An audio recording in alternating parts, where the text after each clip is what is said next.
Well, hi and welcome back. Today we are with a very, very special guest who I have known for my entire life.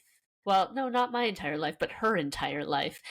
Because this is actually my cousin. This is Alyson Dicey, and she's coming to us from Edmonton, Alberta, Canada today. She is an actress, or I guess just an actor. We don't call actresses anymore, do we? But she is an actor, and and she is the one of the developers of the Girl Brain sketch comedy that is taking off in storms in Edmonton. So welcome. Thank you so much for being here today, you. Alyson. Thank So, you so much for having me. is this your first podcast?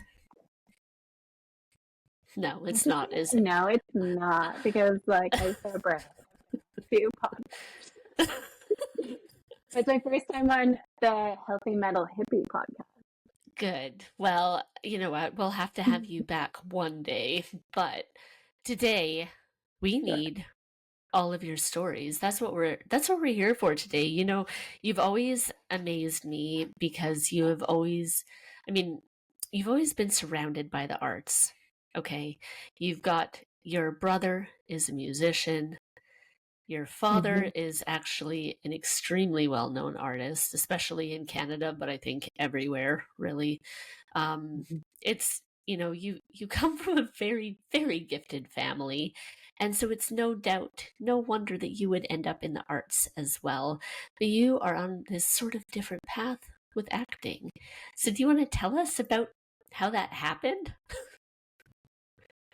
Yes, I was very privileged to grow up in such a artsy family and get exposed to the arts at such a young age. I think that's really important because it lets you see what's out there. Like, oh, maybe I could try that.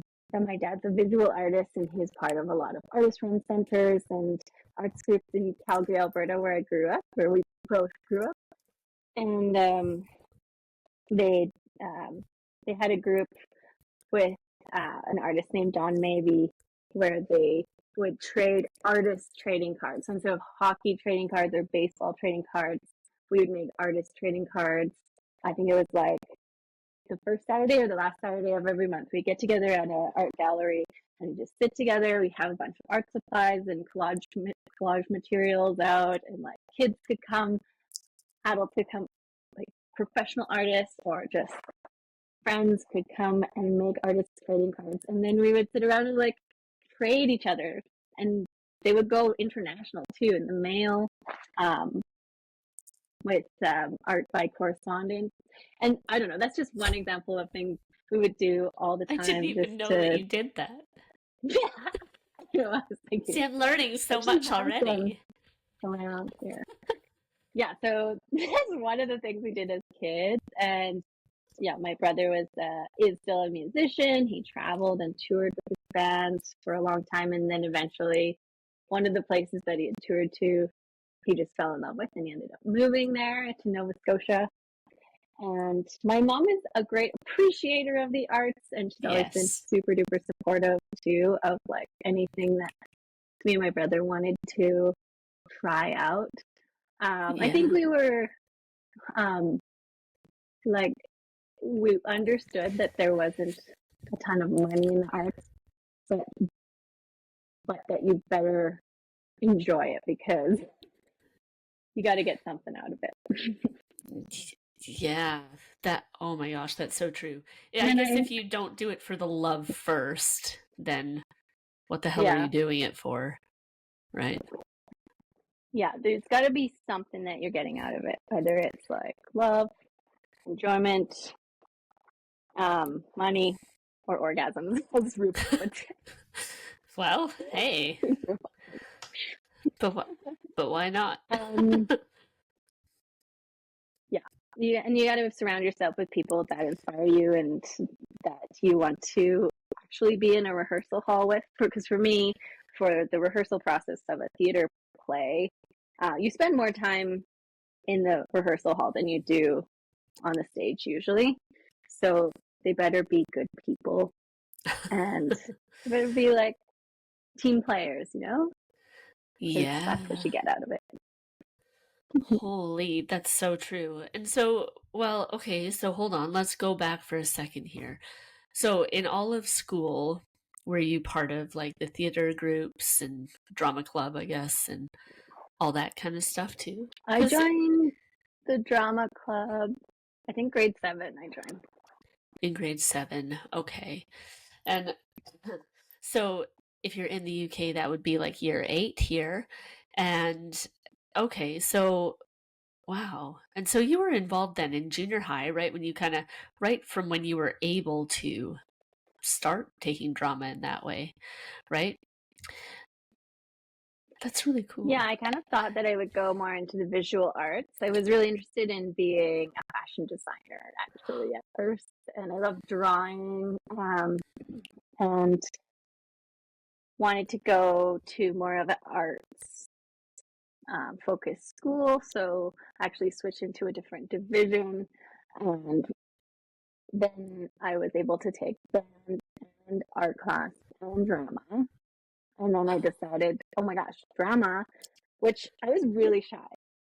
I was like a very, very shy kid growing up. It would be hard for me to even like go to the counter at the deli or something and order something. But once I found drama and I found my voice, I found my other weirdos who were in just in that awkward stage of being like 13 years old and not knowing what to do with your hands, and like your voice is weird, and oh my god, do I look strange, and I'm just trying to find out who I am and stuff. And I found this whole group of kids who were going through the same thing, but we were loud and proud about it. And I had some really amazing drama teachers who let us express ourselves. And then I kept at it. We went into the high school drama program and had a really influential drama teacher in high school who helped me kind of plan out what to do after high school. And there were lots of paths I could have taken, but she really encouraged me to move to Edmonton actually and go to the University of Alberta, where at the time the acting conservatory there was first class in Canada and really hard to get into. So I tried twice to get into it, and Right. the first time I failed Oh, miserably, and the second time I got in. And then found my class of, there was only 12 of us for the whole year, and we spent 3 years together, whether we liked it or holy. Well, I mean, hopefully, at least like not. 75% of it that you liked it. But We called it, we were forced friends. We even had a song about it. We would sing, forced friends, and who were forced to be friends. okay, but are you still friends? Is it still forced? We're still friendly. I don't keep in touch like we're not like that close Not anymore, but we besties, do but every single year. Like mid-July, we all meet up on whether it's on Zoom or in person, and we just like right. do a little check-in of what we're up to. That's, you So know what, but that's really cool. And I think that's important. I have to be honest, and it's probably because, I went to school for business. But right. those, I don't talk to anybody. I couldn't even name you one person I went to university with. Like, no. Now, my herbal school, different story. I'm still friends with a lot of those people. But I think that's just the kind of people that Different you kind end of up people. rolling with, right? Yeah, Yeah, different people. And totally. so I, yeah, so I will say, yes, I remember you were shy and you were quiet Mm-hmm. and um, Very quiet. not not in a bad way or anything, but you were. I think, you know what? I think maybe that's the thing in our family. We kind of all were, and then eventually we start to like have this voice that comes out, comes back, whatever it is. Um, and so the fact that you were able to bring that out with drama classes, it's it's really special. Do you think everybody should take drama for that? I think so, actually. Drama and or improv are amazing skills for young people. They just help you find your voice and they help with confidence. And no matter what you end up doing, like you can become a lawyer, you can become a doctor or whatever you want, but those skills will help you. And some of my classmates have become lawyers, and honestly, that's helped them in the courtroom, right? Because they can even just like the technical things like projecting or speaking clearly and slowly and making eye contact. Like those are really important communication skills. And you can also like, yeah, acting would help with that too. You can get things out of maybe as a lawyer. Maybe. Okay.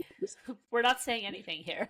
But yeah, and so but I guess also too, even like posture and body language and things like that, or just even being able to think on your feet. Because sometimes I'm sure, even if you listen to this podcast, sometimes I'm like, wow, like wow, because I'm just so blown away by these people who've been on the podcast.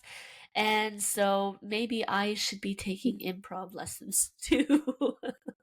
That's kind of maybe what I'm Well, thinking. I will say like the most important part of improv and being a good scene partner on stage is listening. So as a podcast interviewer, host, that's like the main job is just listening and connecting what they're saying with maybe what's going to be the next interesting question. And yeah. Uh-huh. You did great. Well, connections have been made. So, but so for me, I think it's been a little bit different. When I was really little, I was, you can ask anybody, I was loud and like probably very obnoxious, but then I and then I think that flipped for me, and then I went very, very, very quiet, and then I got a little bit louder, and then I just kind of like flatlined. And I think it's only these past couple of years for me that I'm finding my voice again. And even so, it's different, but I took vocal lessons last year. I went to singing classes, and it was really, really wonderful. And because it's funny because I also want to be a fashion designer, but I also have always wanted to be a singer, like always. And so taking these vocal classes was really helpful for me finding my voice again and just, being okay with expressing myself. And even doing silly things like doing TikToks where I'm just talking about albums I like, or doing reels for my business accounts, or doing things like this. It's been huge. And if you listen to some of that stuff from like 2 years ago where I'm like, hey, yep, to now, it's like, and everybody says it too. They're like, you're a totally different person than you were 2 years ago in a good way. So it's it's it's it's profound. And so I can imagine how acting in that's me muddling by myself, but having a coach or your teacher or someone mentor you, that's going to have a way more profound impact too on just bringing that out of you. Yeah, like some things to remember are just even just finishing your sentences with a period rather than trailing off, or instead of going up like it's a question, like you are much more confident if you finish it with a period or an exclamation mark. Yeah. And that, I mean, like not on the page, but the way that you hear language. Yeah, no, exactly. And that's it, because I think too, it's that up talking is that questioning, right? And right? when people talk like that, then you're always you're just not sure about if they're sure of themselves, really. And you know what? I think I do it sometimes, but yes, exactly. I think I do it sometimes. We all do it, but when you do hear those people where it's kind of like every single sentence, and maybe every second sentence. And you just, true. you question them. So yeah, so learning how to speak is going to be a huge part of that. I would imagine that, what did your teachers do to create that kind of safe space where you felt like you could express yourself, especially when you've got, like you say, a bunch of teenage kids around, and let's be real, sometimes they're kind of butt heads, right? And Yeah. they're far too honest, and you're like, ouch. But creating, That's they a really must have, good question. like, where And I did you think decide I we have just don't gotten give a better fuck? at that. Right? Yeah. I think in general, the arts industry has gotten better at creating safe spaces because it hasn't always been like that. And I've seen like a major shift towards kindness and what is appropriate and what's allowed in our spaces, because it did used to be like a break them down to build them back up kind of mentality in theater school. We don't like And that. that's pretty shitty. Yeah, because we are just, some of us are 17, 18 years old, starting theater school and just starting to figure out what it means to like not live with your parents anymore. Like, who am Yeah. I? I'm just in a very vulnerable spot. So I think that historically it's been taken advantage of tremendously in art. And we're trying to foster more spaces that promote like individuality now. And it's like, how can you be creative with the body that you were given rather than like trying to fit into a box of like what an actor or actress should look like and the Right. body type and voice, and you're gonna always play the ingenue, you better look like that. And yeah. Yeah. So I think nowadays letting people, like, of course we have policies about basically just leading with kindness, and hate is not accepted in our spaces at all.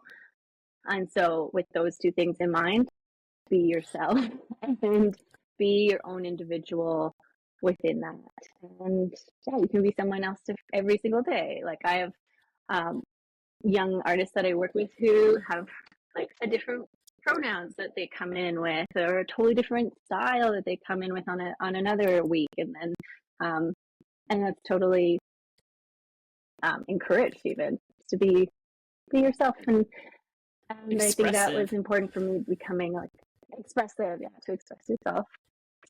Um, as an emerging artist in Edmonton, we have so many great festivals, and Yeah. there are some, especially for youth and emerging type artists. Even if you're just coming into the arts late in your life, I think Next Fest in Edmonton is any emerging artist up until, it used to be up until 30. That might have changed, but like any emerging artist could try out a new show, or it's multidisciplinary, so there's music and art and poetry, but I was mainly into theater, so I really use that festival every year to try something new, be a part of a play, but also they had these nightclubs where you could just like read something that you wrote, or do some performance art, or just be around other young creative people, which is really good. Yeah, that is really good. And then I would, all of that's going to foster your voice more and more as Mm-hmm. you, I guess, as you attend every year, and the more you do, really. I guess the more you put yourself out there, the more comfortable you get. Yeah, the more you're exposed to, the more you try your hand at things yourself, the more art you can consume and be opinionated about, and the more well-rounded that person becomes. And I love working with people with diverse backgrounds where you're like, what was your journey to get here today? Like, I love hearing about that, and how, I don't know, they might have worked at a grocery store, and that like don't know, some kind of experience there led them to the next thing, and they were like cutting hair, and then something there and led them to meet this person, and that person introduced them to that thing, and then now they're working in the arts. I love those stories. Yeah, but it is really cool. And I guess they would bring a totally different perspective to it too. And because they bring all that Mm-hmm. other life experience, then they must bring something a little bit extra special to it. Maybe not, you know. Yeah. Hmm. All those spices that you put into the recipe to make it special and Yeah. yummy. Like cake. Not spices in cake, but we made brownies today, so, you know, you need all the good things to make brownies. But oh, I love All the that delicious though. things.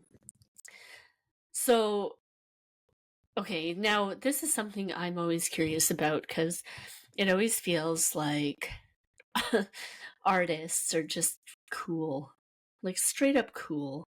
And they always know about all these, like the festivals, the kind of underground things. They're just like, do you know what I mean? That effortlessly cool. Like, yeah, I know all this stuff, you know, maybe. But do you know what I mean? How if you're looking to get into that scene, I guess is what I'm saying. How do you go about finding those communities in your town? Right? If you're not like if you've just say you've never been in the arts, period, how do you go about finding those communities, you know?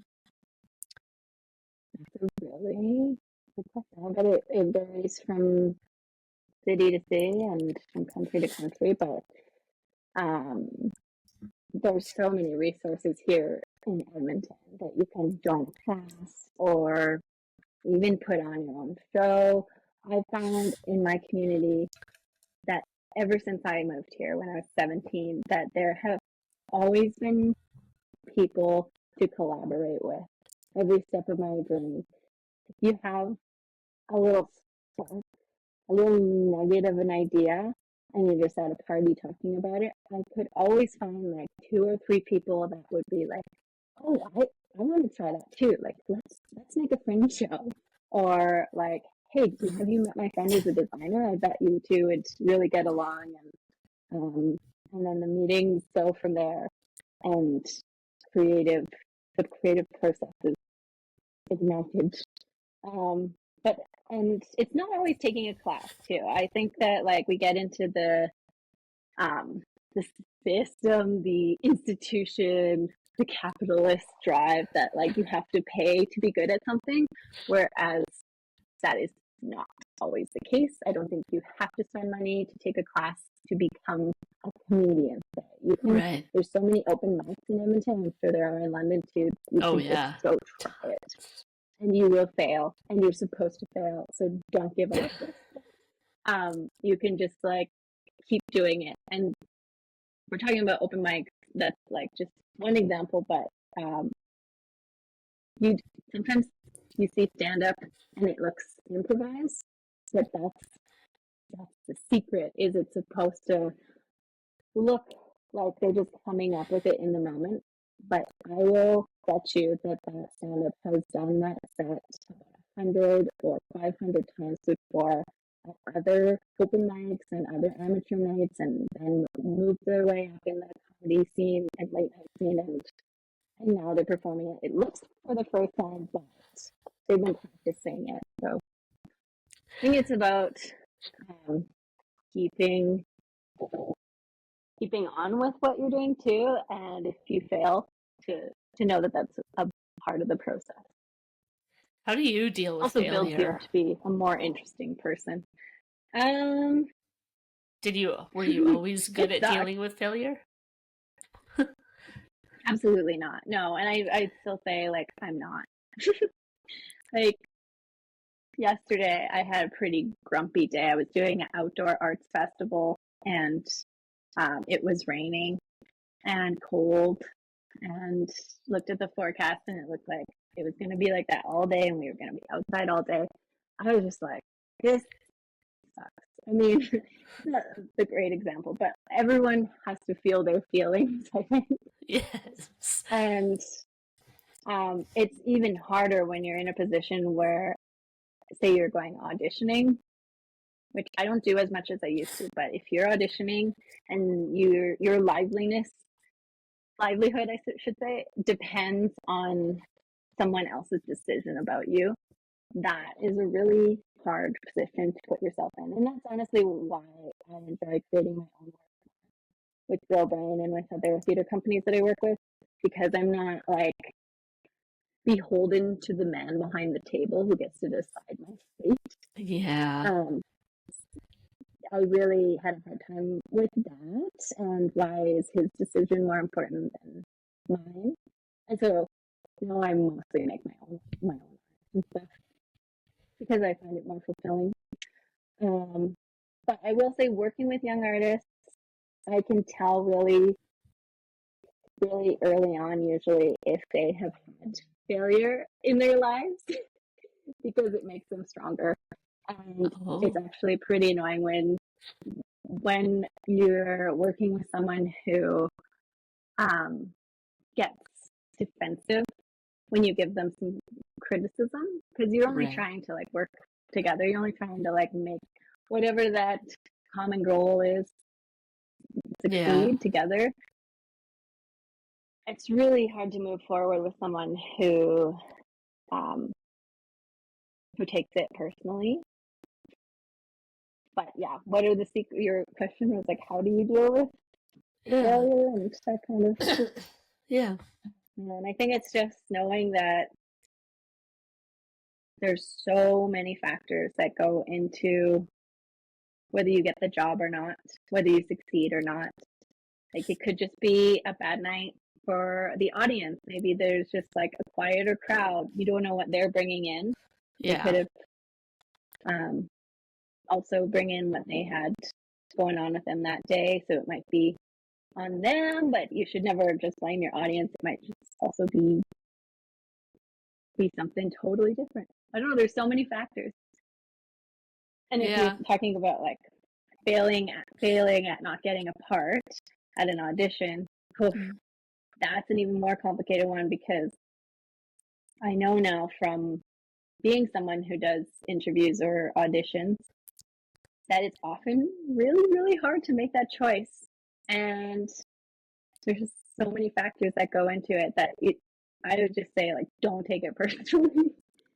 It's often not like, if I do like you and you weren't right for that part, then I'll probably have you in the back of my mind for something in the future. If like I was saying earlier, we spend more time together in the rehearsal hall. That I'm looking for fun people to be around, people that are creative and collaborative and like-minded.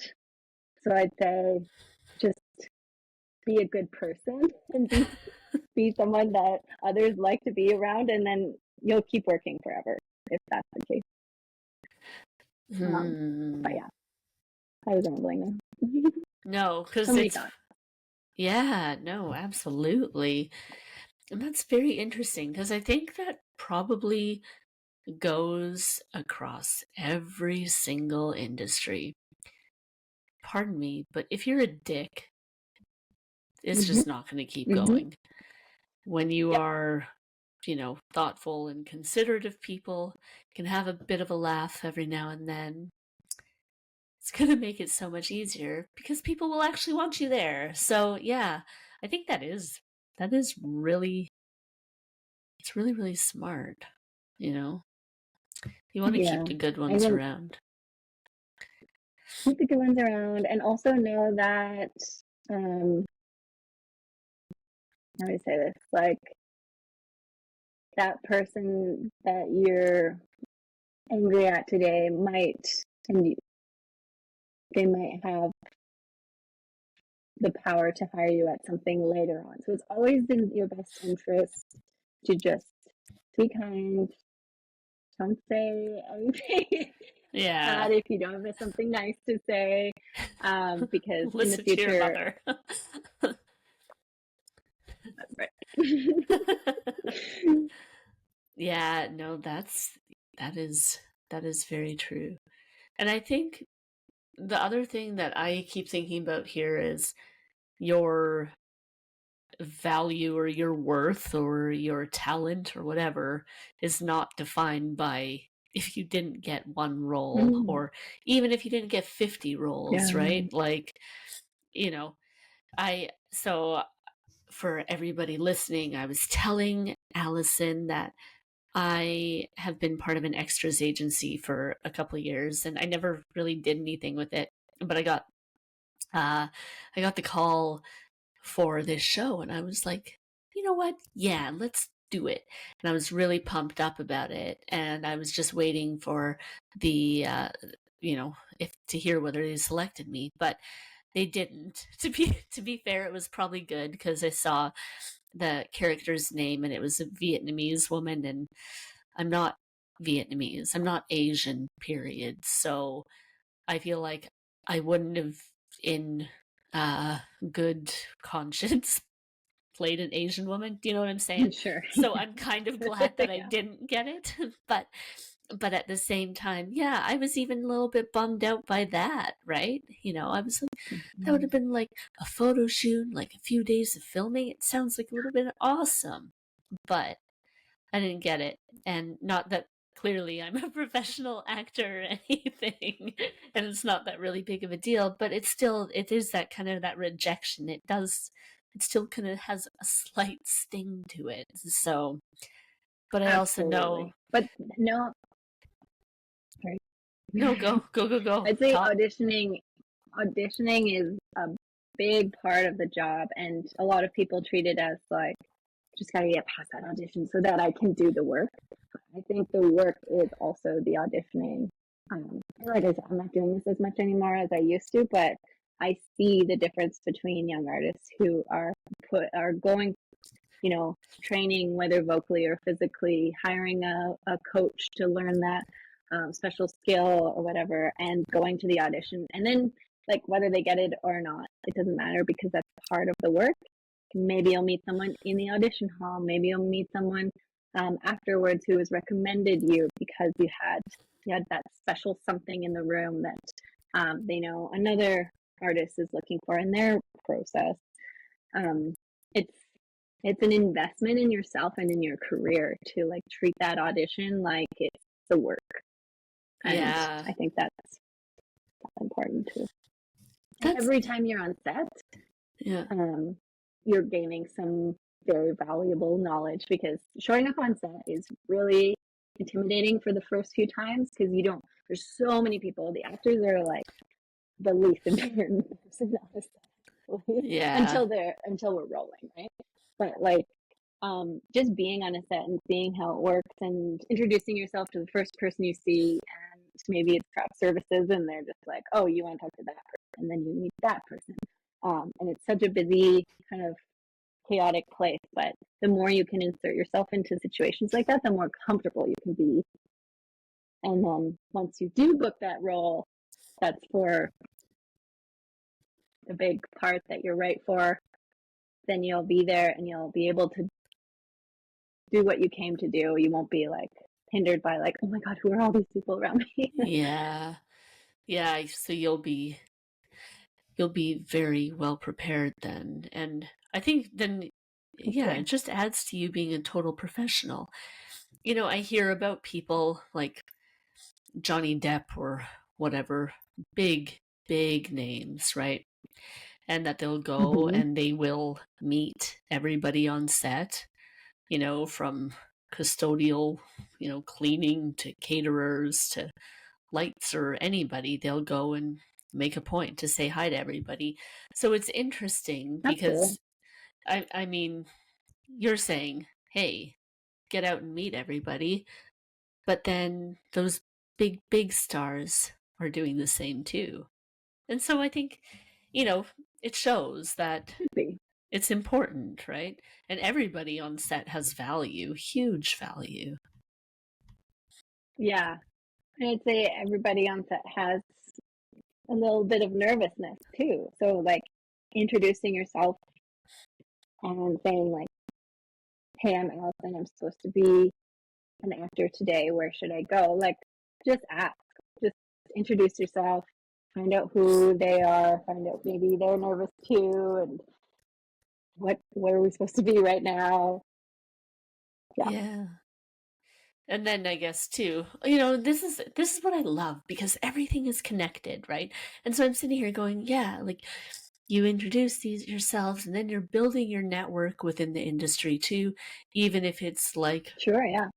Jill who is an extra or whatever. You just never know who people are, where they're from, where they're going, who they are, what they're doing, what they're all about. And I think this is why I love people so much. And so, and I see there I go. This is where I need my improv classes, but it excites me, and it sounds really cool. I'm like, darn, maybe I should be putting myself forward for more of these extras roles, but Hey, why not? If it brings you joy, like it's pretty cool, and you will be meeting a ton of other interesting people on set. Because the famous line "hurry up and wait" is big on set.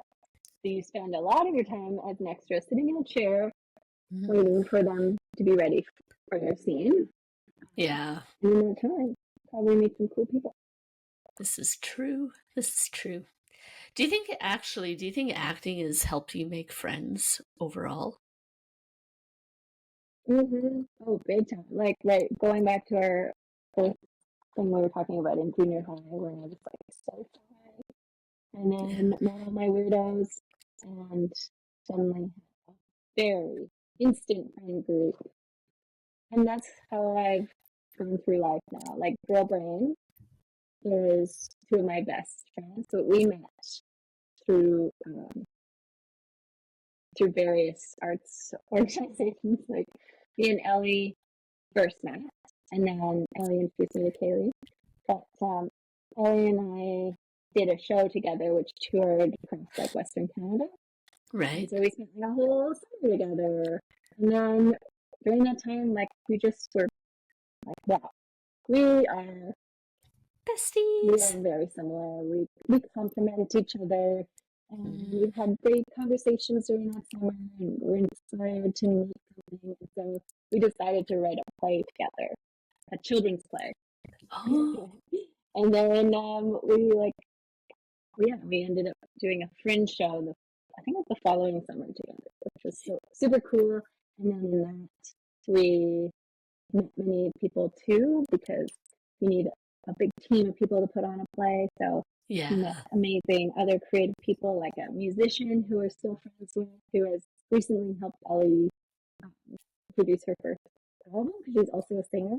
Oh, And we've met like costume designers who we still work with today. It's just like, yeah, you kind of build up your friends, like you build up your um I don't know, your toolkit of the yeah. things you love in life.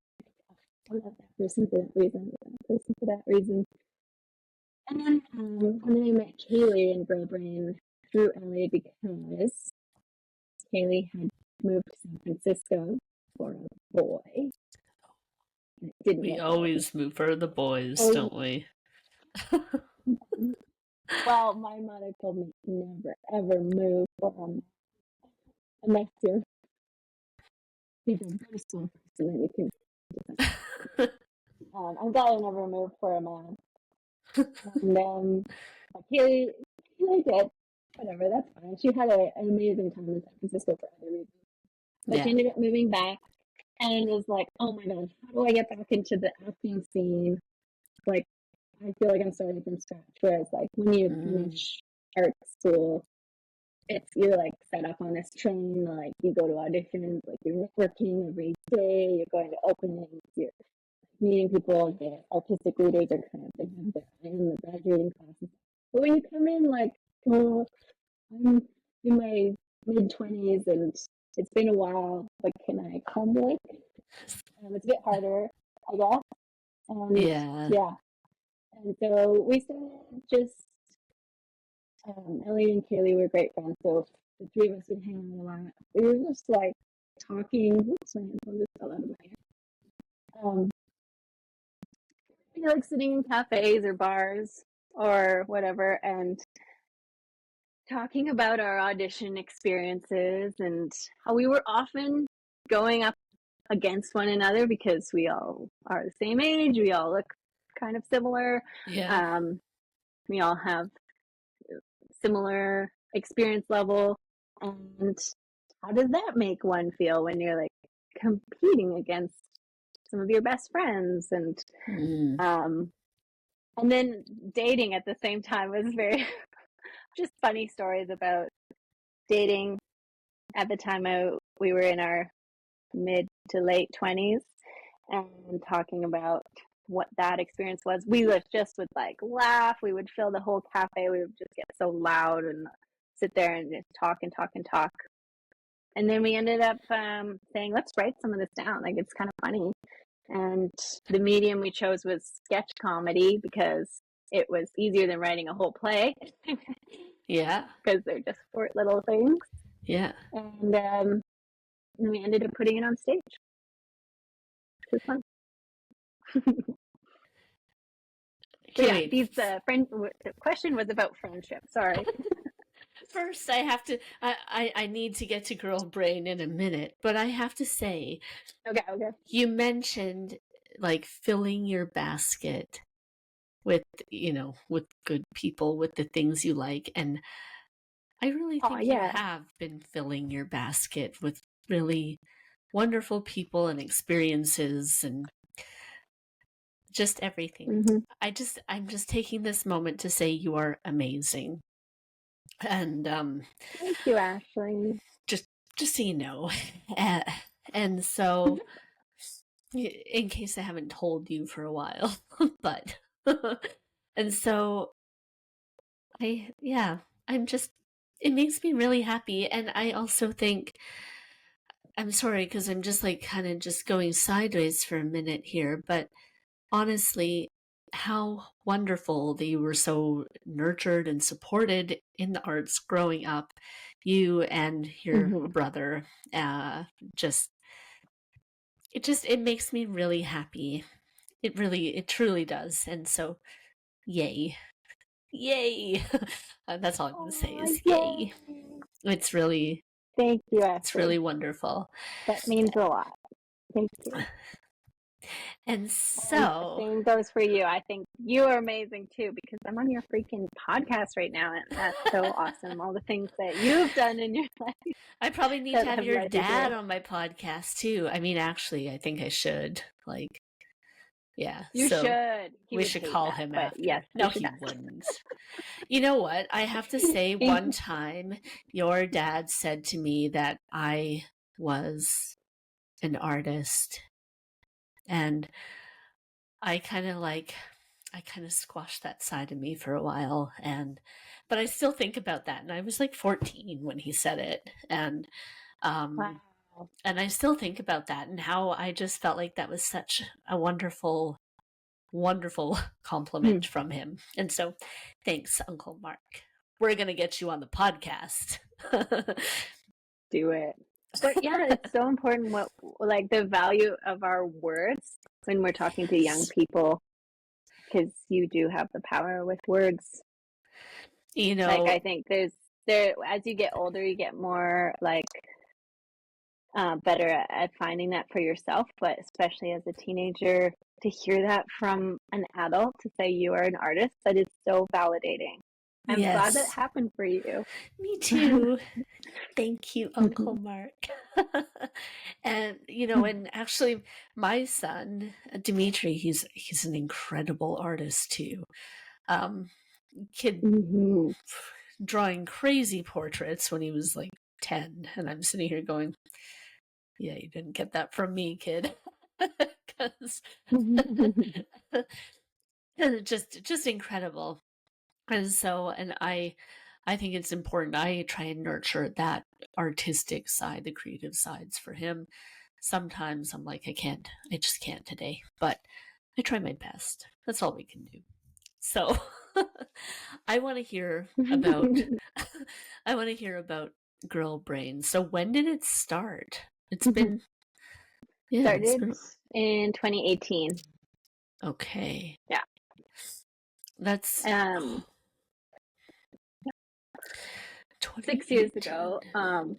But it was interrupted rudely by the pandemic. But Yeah, ew. yeah, But you guys have still going really, strong. you've had incredible reviews over it. Um, Everybody raves about it who sees it, and I haven't been to one of your shows because I rudely left the country like in the start of 2019. But I haven't been to one of your shows. But when I've seen clips online, you have me just dying laughing on the floor, and honestly, because it's relatable. So you started the concept kind of because of all this dating experience all of you have had. So tell us, what is the girl brain Yeah, like? the girl brain. Oh, the girl brain is complicated. It is not one thing. It is. It can be even in the same breath, like like girly girl, kind of like that stereotypical like no brain, as Right. well as the most intellectual, smartest person you will ever meet. And I think that's what I like about it, because some people hear girl brain and they're like, oh, are you maybe you're like saying like girls don't have brain or girls aren't smart, but it can also be so many other things. For me, it's definitely the latter because I can't see myself to be someone with a brain. And but we also have like very individual experiences, and as a woman, we have, have a lot of very individual perspectives. Yeah. Um, girl brain, I guess, like it came from girl Kaylee. Girl, I almost called her girly. Kaylee says sometimes she'll be like, "Oh, sorry, I have girl brain," when she's like flustered. We're like, Oh. um, or sometimes she'll say that like if she's like excited, and or like maybe she's like has the first feelings of being in love or something, like, "Oh, sorry, I have girl brain." But I think it can be used as like, yeah, I just solved a amazing engineering problem where I built this thing. I've got girl brain. Go for it. There Yes. can be many things. Yes, it's Yeah, true. and girl brain. We are for all genders, I should say, because our audiences are full of all sorts of different people and lived experiences. And although we call it girl brain, that's just like because we are relate to that. Doesn't mean you have to be a girl to like it True. or to connect And with it.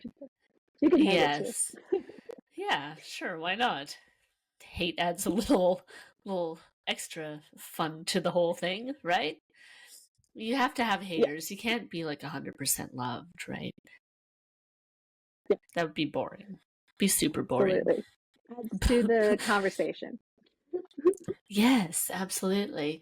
And so, do now I have to ask. So, I think about like Barbie, where men had like they had big takeaways from it, right? The Barbie Oh movie, yeah. right? So, would men have big takeaways from the girl brain? Yes. Oh my gosh. They have. Yeah. Did you secretly Um. write Barbie and we don't know? No, I'm just kidding. I know you did, No. but It's a good movie though. I actually went with Emma and Stephanie. oh, cool. We went together. It was I fun. We went wore with my pink. mom and Sabrina and Dimitri, and we all loved it. So good. Great. Yeah. So, Yeah. Yeah.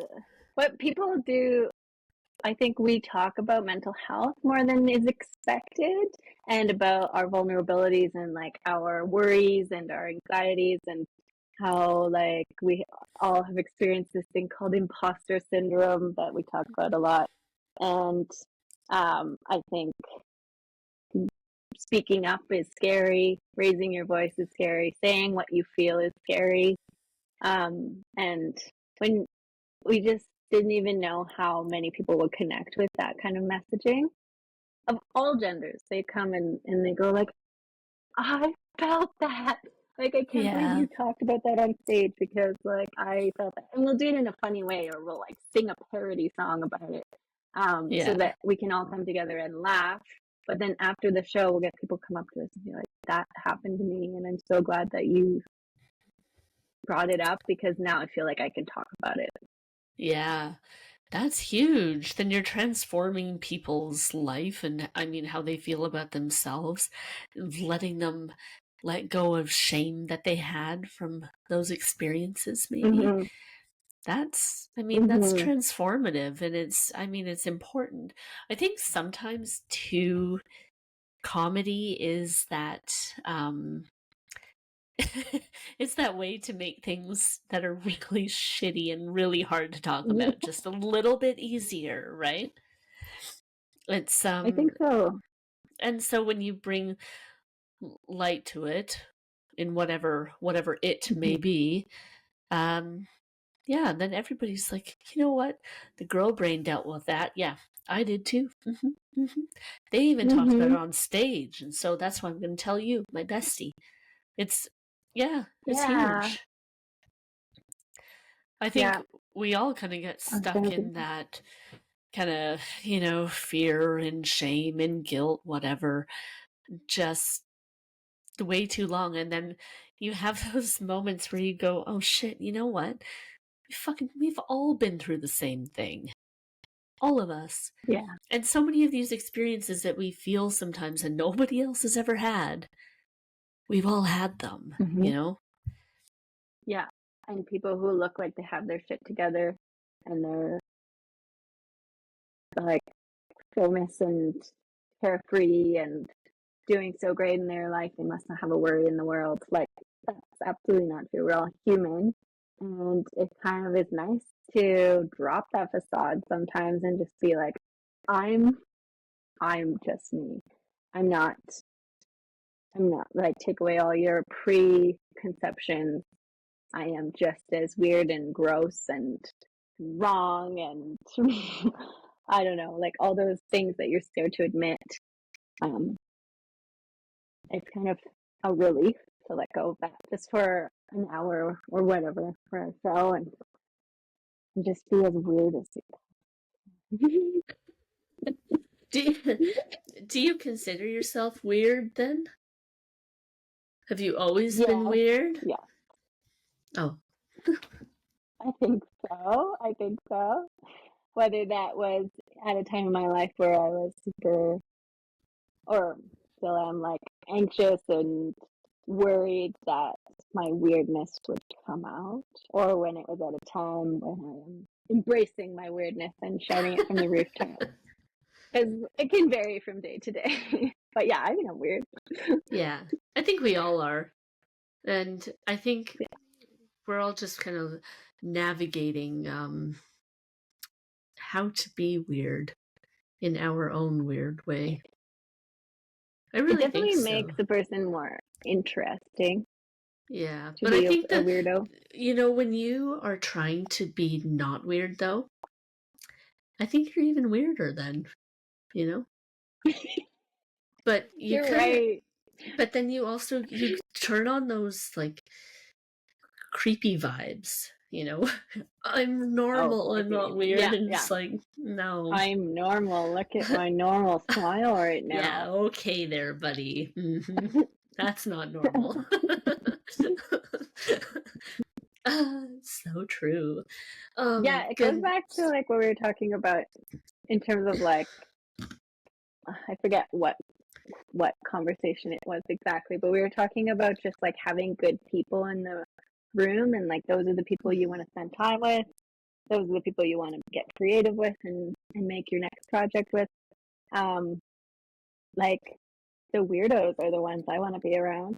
And it's Yeah. people that are one of my mentors and friends, Amber Barasik, has said to me in the past that it's better to be interested than interesting Yeah. because if you're interested in something, you're like diving into it. You want to read about it. You want to like go experience it. You want to learn more about it. And if you're just interested seeing. We're like trying to seem interesting. Yeah, but you're Like, not yeah, I know a really. lot about this topic. Can I tell you about how interesting I am because I know all about it? But if you're just like in the act of like doing that thing, I Yeah. think that is like the coolest Like, person. You know, like those are the people I want to be around. yes, yes, They're just doing it because absolutely. they love it. And then that goes to, which seems to be another overarching topic in this podcast. Not today's episode, but Mm-hmm. all of them. Being Mm-hmm. authentic and just truly tapping into who you Sure. are. It's do you think that too would make you a better actor? Just tapping right into your authenticity. Yeah. I think so because it's surprising how universal being human is. Like, yes, when you say it that way, it's not surprising, but it's No, but surprising it when makes total sense though. It makes total sense. um yeah, just like living a life like you're not being watched. Hmm. That's I guess what acting can be. Um, Easier said than done, but to be like notice something that's authentically the human existence or like part of being that identifying person. And seeing that on stage or film can be really remarkable and like really like stunning to see because they Yeah. have captured a little part of what That essence of being an authentic humanity. human is. Yeah, yeah. Hmm. And that's kind of what we want to see. Why do we want to see that? Like, But you I know want you to what? recreate the real thing Yeah. instead of just living it. I honestly think though that we are, especially on social media with all these uh like curated whatever's existence, I Mm-hmm. guess. We're really like, no. I just want to see what's real. I don't care about your ultra glossy, shiny photos and your super snazzy whatevers. I just want to Mm-hmm. see you. I just want to see you being you. Because this over the top shit and all this weird, like, it's not good weird, it's just shit. People aren't even, they're not interested in it anymore. They're like, I want human connection. I want to know that when I see you, I get you, and this is just, here we are, right? Mm-hmm. That's what I think. And I think people are really craving that humanity and just in Mm-hmm. life, you know? Yeah, probably more and more like coming out of the pandemic and like wanting real human connection. Yeah. It's kind of sad.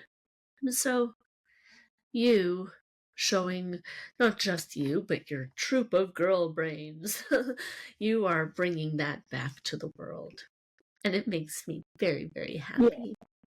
What do you guys have I think we're planned doing it for? for ourselves just as much. Yeah, but that's good too. So, what do you have planned this year for the girl brain? The Girl Brains. Well, I don't know if you know this about me, but I'm also the director of a children's festival here in Edmonton called Kids Fringe. And it's Oh, part of the cool. Edmonton International Fringe Theatre Festival. Yep. And but it's like the kids component. And so Right. during the summers, I get pretty busy with that. So we're only doing a few things. Coming up, we're part of the Grindstone Comedy Festival, which is in July, and that'll be super fun. We are opening for another comedian from Toronto named Cam Wiley, and he is so funny. It's an honor to share the stage with him. So that'll be, I think, July 4th. Okay. Um, and yeah, it should be really fun, really funny and fun. And then we are actually hosting the Edmonton Riverhawks baseball games this Oh, summer. cool. So they just had their home opener on Friday, and it's so Uh, weird. It's good. It's so funny. We're not really that sporty, but we're really getting into baseball. Like, Okay, because I think I saw something online. But I think I saw something like on Instagram about you guys like taking me out to the ball game, and I was like, "What is this about?" And so that's yeah, so you know, cool, like though. between the innings. You're like a halftime Sometimes show, they'll cut kind to, of. well, it's even less of a show than that. We are like out in the stands talking to the Yeah. crowd, maybe like doing contests or giving away T-shirts, or just getting them to sing along to "Sweet Caroline." Ba, ba, ba. It's Like get the perfect. crowd like going. All Yeah, cheered up. it's so fun, and it's really, people are already so excited to be there, and the kids are like banging those like those inflatable things. things together, making so much noise. Yeah, what are they Yeah. called? I don't know. And you know, get to eat a 12-inch hot dog, those super long baseball hot dogs. Oh, But yeah. it's fun. It's nice. No. Hopefully, usually nice weather, and you get to be outside. The baseball field in Edmonton is right in the river valley, so the view is just It's beautiful. amazing. You can see two bridges that go across the river valley, and then like the trees and forest area is Yes. so green and lush at this time of year. It's so beautiful, and to see the skyline, and then there's fireworks every night. So even if you don't like baseball, like it's just so beautiful, and you can have a hot dog and a beer and enjoy it. Oh, so Get a cool. suntan. Yeah. Yeah, Oh, that so sounds really nice. that's weirdly what Girl Brain is doing this summer. And then in the fall, we go back to performing at the Roxy Theater, which will be, when our first show is. We haven't like settled on dates yet, but Yeah. we usually perform indoors at the Roxy Theater on 124th Street. Oh, so cool. Which your Okay. fans will not know what that is. No, but you know what? Go to Edmonton and go see the Girl Brain, you know, because, Edmonton, Canada, not yeah, Edmonton in London. the UK. Yeah, we have, there's Edmonton and London. So you'll be back at the Roxy Theater. That's what, yeah, in Edmonton in Canada, not in London. Yeah. Perfect. Okay, and so that'll be fall and into winter and all that? Yeah, and actually all through the season, which is like September to May, and then Oh, also okay. when we go into like our summer season. Gotcha. Okay. So, and then is it weekly? Sorry, I just need to know all these things. That's okay. We used to do monthly shows, but now we're more into like 3 to 4 a year, and then we do longer runs of them. Okay, cool. Ah, that's so exciting. And so, okay, I love that. So, if people want to find you, Alyson, where can they find you online? Online. We keep this online. Like, are they going to come to my house? No, not this time. I'm kidding. Online, the best place to find Girl Brain is on Instagram, because that's where most of our content is. And you can find us at Girl Brain YEG. Yes. And if you don't know what that is, it's our airport It's the code. airport code. Yeah. I love YEG. it. But a lot of people use that here. Like, people talk about YEG. Instead Yeah. of saying Edmonton, they'll say YEG. It might sound So, weird to you, but it's the thing. but people do that in Calgary too. They're like, yeah, back to YYC. And it's like, okay. YYC. Yeah. Yeah. They're like, cool. I don't know. I'm That's going to okay. Calgary. So Girl Brain YEG on Instagram. I love And you can that. find us on Facebook. We have a website and YouTube as well. I will say that like all of us enjoy live performing better than film. We have experimented. We've worked with a film company to make like some of our content into digital, but I love live comedy best. Yeah. So there's a few that I'm proud of out there on the internet, so you could go watch. But you should try and come to a live show. That's where the real magic is. It's true. And honestly, seeing you guys all girls all on Instagram, it always makes my day because it's just you're always up to good things or funny things or happy things. It's perfect. Like what else could you want from an Instagram account, really? We do try and spread positivity. That's for sure. Yes, and I think you do a very, very good job. Oh, We try to promote our friends too. Yeah. Oh, absolutely. On our shows or like highlight them. Yeah. And I think that's important when you're building just the whole art community, really. Because nobody, by promoting, and I talk about this a lot on, some of my other Instagram pages and things like that, but you don't lose anything by talking about how much you enjoy somebody else's work, like totally. Yeah. If you cheering for other people and promoting other people, it doesn't hurt you. So just it's a good thing. Yeah. So I'm glad you do it, and I'm glad you have that philosophy. It's wonderful. Oh. Yeah, well, thank you. I love that you do too. Oh. Well, Alyson, okay. Thank you so much for being with us today. I'm really excited that you made time and that you could join us. We could talk about acting, becoming confident, and girl brain.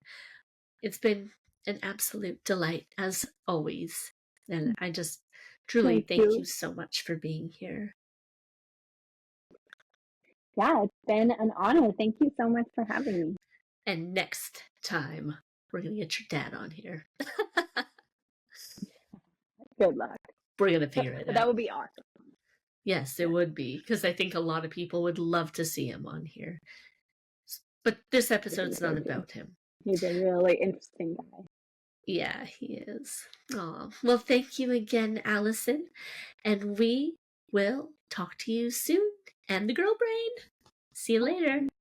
Bye. Bye.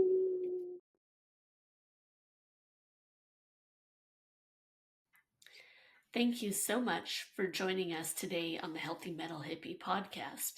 If you're looking for more, head to healthymetalhippie.com and let's connect. Until next time, wishing you a magical week. See you later.